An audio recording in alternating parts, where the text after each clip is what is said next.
an awareness of the richness, the diversity, the often surprising nature that they live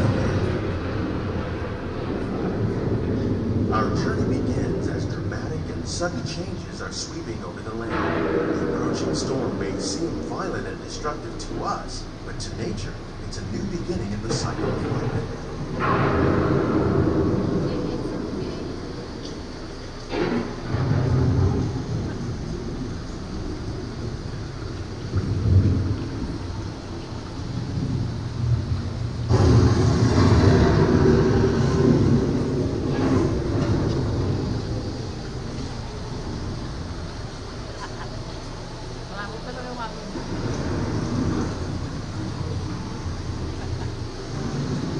Surface of the land, roots trap water from the flowing mud, extracting precious nutrients and minerals.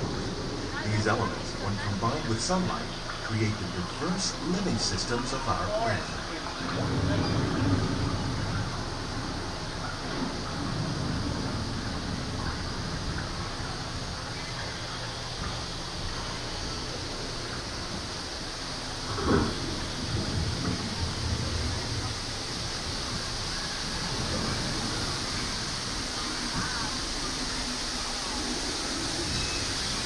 One of those living systems is the rainforest, home to the most amazing concentration of life on our planet.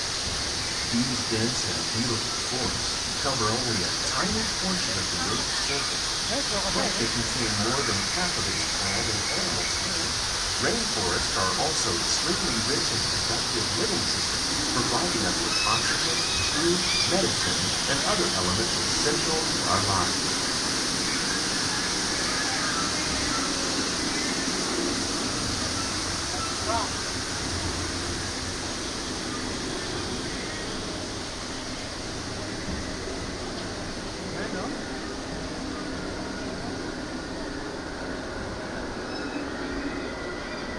In the desert, nature has created a very different, no less beautiful living system. And while this arid landscape may seem lifeless, it is very much alive. The plants and animals that have learned to survive in these harsh conditions make use of what little water they can find and avoid the scorching rays of the relentless sun.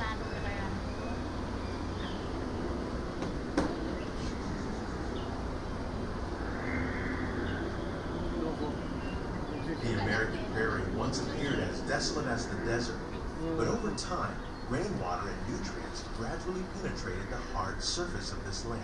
Even the hooves of the mighty buffalo helped create the rich soil that will one day become home to the American farm.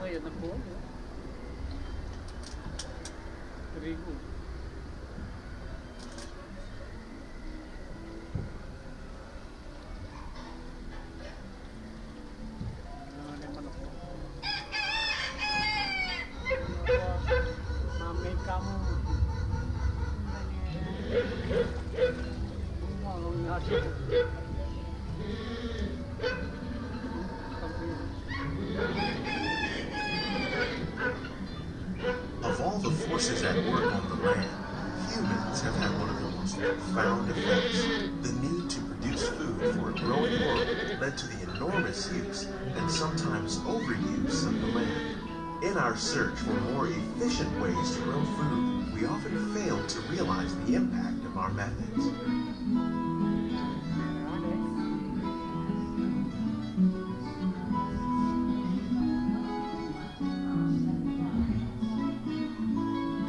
Today, we're learning to live with the land, discovering better ways to grow food that will assure both human and environmental well-being.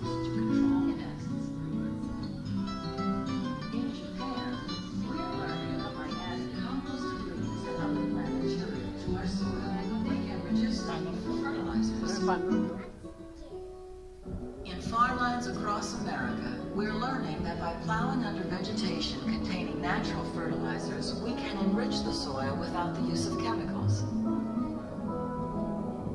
In Saudi Arabia and Mexico, we're learning to produce food on desert seacoasts by developing and planting crops that thrive on salt water. Here at EPCOT, we're learning to reduce the need for pesticides by using natural predators like ladybugs and wasps to control pests.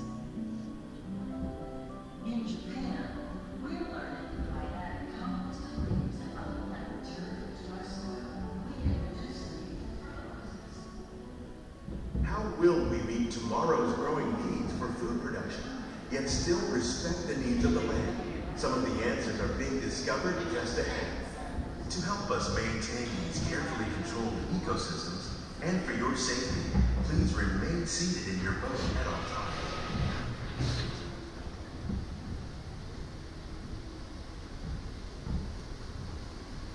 Welcome to our living laboratory, where scientists from EPCOT and the U.S. Department of Agriculture are exploring innovative ways to produce bountiful harvests now and into the future. The tropics are home to the greatest diversity of plants on the planet. Many of these, like papaya, bananas, cacao, coffee, and rice, are well known around the world. Others, like the jackfruit, fluted pumpkins, and dragon fruit growing here, represent the vast number of lesser-known tropical plants. As we learn more about these crops, we discover that many are rich in vitamins and minerals, while others are well adapted to growing in less than ideal conditions. For instance, the fluted pumpkin thrives in the poorest soil conditions of Africa. With its edible seeds and leaves, the pumpkin could become an important staple for areas where other crops don't grow easily. The unique-looking dragon fruit is actually a member of the cactus family. The fruits are high in vitamin C, rich in antioxidants, and have a light, sweet taste. The fruit originated in Mexico or Central America, but is already becoming popular in Asia. It could become a source of important nutrients for people living in many areas of the world. These and many other lesser-known crops may one day be as popular as the bananas growing on both sides of the boat. More than 28 million tons of bananas are eaten annually, making it the most popular fruit in the world.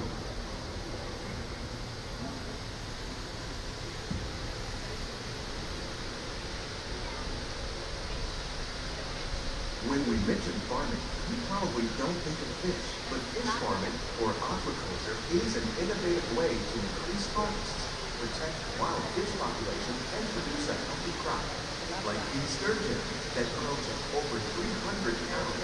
Now that's a lot of catfish. Tilapia, bass, and catfish are three popular crops raised by fish farmers around the world.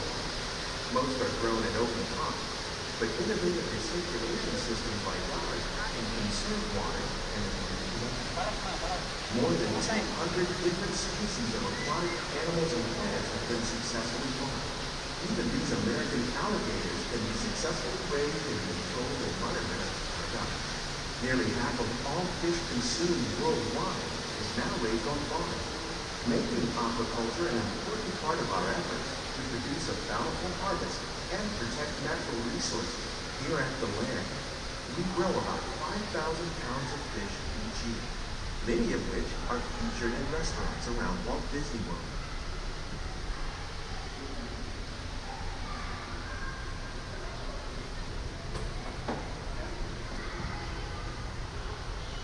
This greenhouse is full of some of the best ideas for improving plant yield.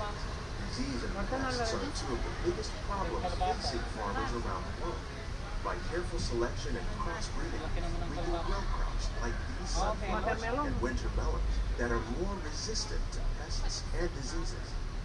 Scientists have even been able to breed plants that can flourish in marginal areas where water and nutrients are in short supply. The result of these efforts is higher yields with less impact on the environment.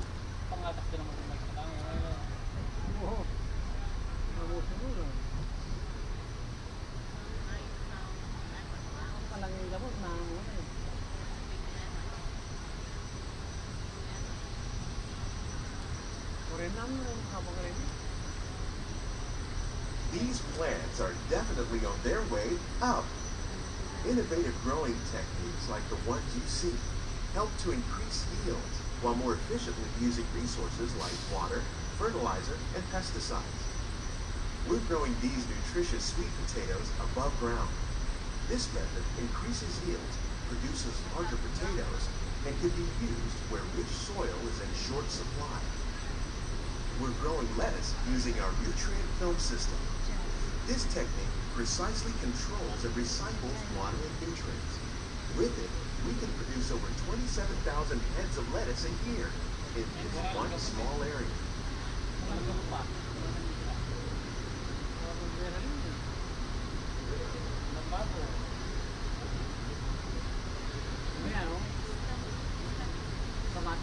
Here's something you don't see every day. Tomatoes growing on trees. These plants were originally developed by Chinese scientists. Tomato trees live longer and produce many more tomatoes. One of ours lived 16 months and produced over 32,000 fruits. Much of the produce you see growing in our greenhouses is served at the restaurants here at the land.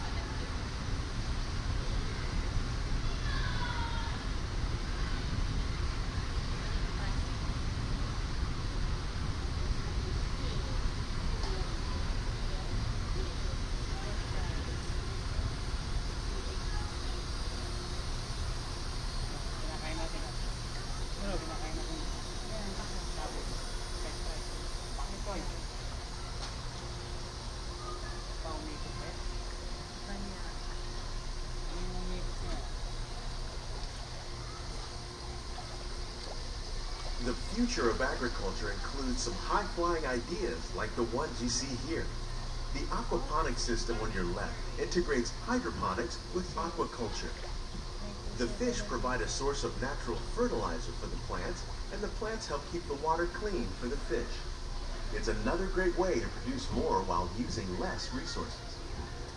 In our lab, EPCOT scientists are working with the U.S. Department of Agriculture on a number of innovative projects. The goal of these efforts is to produce higher yielding and better quality plants.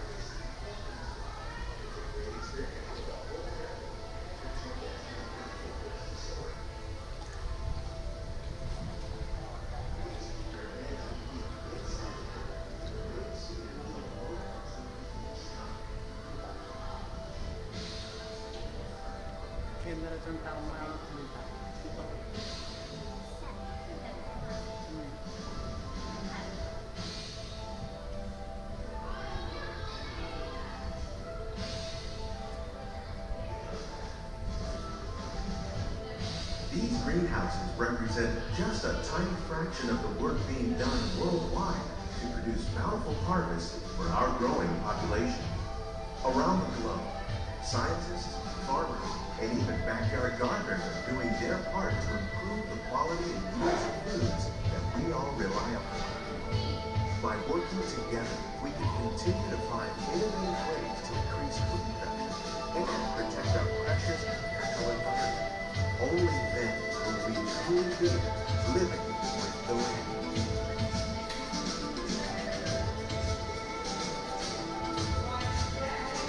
On behalf of Walt Disney World, we hope you've enjoyed this unique journey through our living laboratories. Those of you interested in an even closer look at our greenhouses might consider the